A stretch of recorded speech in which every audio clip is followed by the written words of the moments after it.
नमस्कार, मैं हूं अमृता निमेशन और आप देख रहे हैं नादी टीवी। बुलेटिन की शुरुआत करेंगे इस वक्त की बड़ी खबर के साथ, जो कि मध्य प्रदेश की राजधानी भोपाल से मिल रही है। बीजेपी में बैठकों का दौर जारी है। लोकसभा सीट को लेकर रायशुमारी पूरी हो चुकी है। भोपाल के लिए कई नेताओं की दावेदारी है।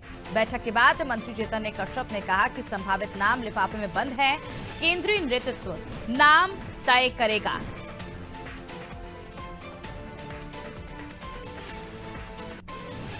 मध्य प्रदेश की 23 लोकसभा सीटों के उम्मीदवारों का पैनल आज फाइनल हो जाएगा।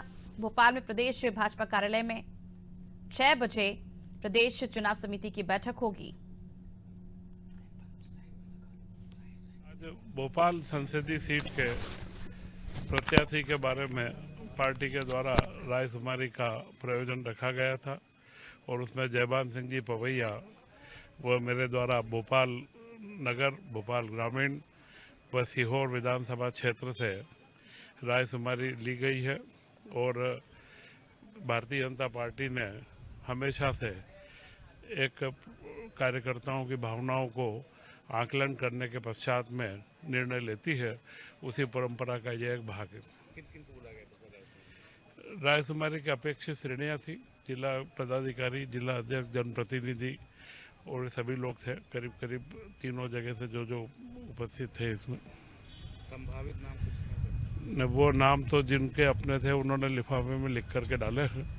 वह हमारा कार्य नहीं था। भावनाएं कार्यकर्ताओं की लेकर के हम नेतृत्व को भेज देंगे। चलिए, ज्यादा जानकारी के लिए इस पूरी खबर पर हमारे साथ संवाददाता शबाना बानो लाइव जुड़ी हुई। शबाना, जिस तरह से 23 नामों का जो पैनल है वो फाइनल कर लिया गया है और शाम तक शायद इन नामों का ऐलान भी हो सकता है, क्या लगता है जो बाकी के 6 नाम हैं उस पर कब तक रायशुमारी, कब तक बात बनेगी? जी देखिए, बिल्कुल मैं आपको बताना चाहूंगी कि लोकसभा चुनाव की जो तैयारियां हैं यहाँ पे दोनों ही पार्टियों ने शुरू कर दी है। एक तरफ राहुल गांधी की यात्रा, दूसरी तरफ जो है उम्मीदवारों के नाम को लेकर मंथन चल रहा है। आज भारतीय जनता पार्टी कार्यालय में जो है उम्मीदवारों को लेकर चर्चा हुई है। बताया जा रहा है कि जिस भी लोकसभा सीट के प्रभारी बनाए गए वहां के पदाधिकारी और कार्यकर्ताओं से 1 to 1 चर्चा कर रहे हैं और लिफाफे में 3-3 नामों का जो यहाँ पर है संयोजन बनाया गया है। तो 3-3 नाम केंद्रीय नेतृत्व को दिए जाएंगे, जिसके बाद है उन नामों पर जो सबसे ज्यादा जनता से जुड़े मुद्दों को उठाता रहा, जो जनता से जुड़े मुद्दों को लेकर काम करता रहा और जो आम लोगों से लगातार आम लोगों के बीच में बना रहा, ऐसे नेता लोकसभा चुनाव में भारतीय जनता पार्टी यहाँ पर दिखाना चाहेगी और कहीं ना कहीं ऐसे प्रत्याशी की घोषणा करना चाहेगी जो लोकसभा चुनाव में कहीं ना कहीं पार्टी को फायदा पहुंचाए। आपने देखा कि किस तरीके से पिछली लोकसभा चुनाव में जो है भारतीय जनता पार्टी ने 28 सीट जीती थी। इसके अलावा एकमात्र इकलौती ऐसी सीट थी छिंदवाड़ा, जो भारतीय जनता पार्टी, जहां पे भारतीय जनता पार्टी को हार का सामना करना पड़ा था। लेकिन इस बार 29 की 29 सीट जीतने के लिए भारतीय जनता पार्टी लगातार मंथन कर रही है। अब से थोड़ी देर बाद भाजपा कार्यालय में बैठक है लगभग 6 बजे और अभी कुछ देर बाद जो है सदस्यता होनी है। कांग्रेस पार्टी के कुछ नेता जो भाजपा में शामिल हो रहे हैं, तो लगातार इसी कड़ी में भाजपा काम कर रही है। वैसे में रायशुमारी की बात करूं तो 23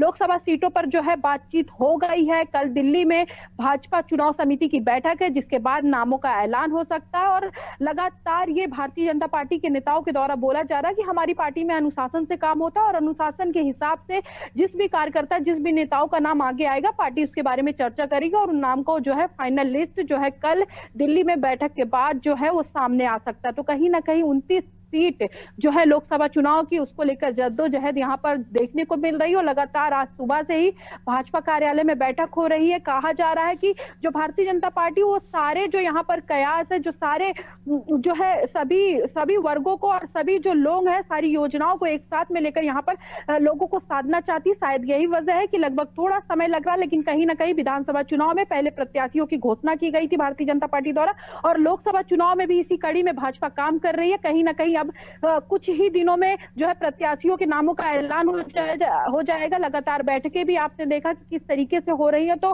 कहीं ना कहीं फाइनल जो नाम है, जो फाइनल नाम है, वो दिल्ली जाएगा और दिल्ली में जो है केंद्रीय नेतृत्व तय करेगा कि वो कौन से नाम थे जिनको यहाँ पर मौका दिया जाए।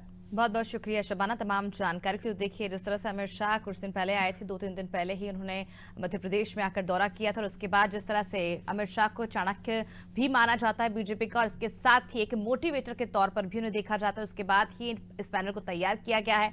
और अब जब ये नाम ऊपर आलाकमान तक पहुंचेंगे तो किसके नाम पर मुहर लगती है देखना होगा। इस बार बीजेपी क्या चौंकाने वाले जो नाम है वो ऐलान करती है, ये भी देखना दिलचस्प होगा। और राहुल गांधी की यात्रा से पहले ये 23 नाम कब तक ऐलान किए जाएंगे, ये देखना भी दिलचस्प होगा।